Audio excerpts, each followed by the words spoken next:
యేసుక్రీస్తు శిలువలో పలికిన 5వ మాట. అటు తర్వాత సమస్తమును అప్పటికి సమాప్తమైనదని యేసు ఎరిగి, లేఖనము నెరవేరునట్లు నేను దప్పిగగొనుచున్నానెను. యోహాను సువార్త 19వ అధ్యాయం 27వ వచనం. యేసుక్రీస్తు ఈ మాటను మాట్లాడుతున్నప్పుడు ఆయన పరిస్థితిని ఒకసారి అర్థం చేసుకోవడానికి ప్రయత్నం చేద్దాము.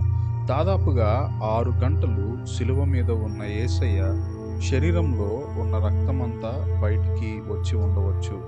అంతకు ముందే యేసయ్య శరీరం మీద ఉన్న వస్త్రాలన్నింటినీ తీసివేశారు అని లేఖనాల ద్వారా మనం అర్థం చేసుకోవచ్చు. ఇలా తీయడం వలన గాయాలు అన్నీ రేగి ఉండవచ్చు.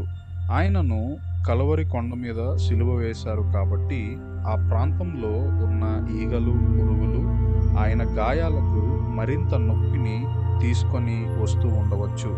అటువంటి శ్రమను, బాధను అనుభవిస్తున్నప్పటికీ లేఖనాల నెరవేర్పుగా ఆయన దప్పిగగొనుచున్నాను అని మాట్లాడడాన్ని మనము అర్థం చేసుకోవచ్చు. ఈ రోజున ఈ మాటను వింటున్న నీవు ఒక విషయాన్ని గుర్తు చేసుకోవాలి. అదేమిటంటే, మాట ఇచ్చిన దేవుడు తప్పక నెరవేరుస్తాడు.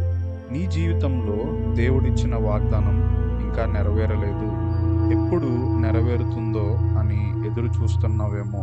మన దేవుడు ఇచ్చిన వాగ్దానాన్ని సరైన సమయంలో, సరైన రీతిలో నెరవేర్చే దేవుడు.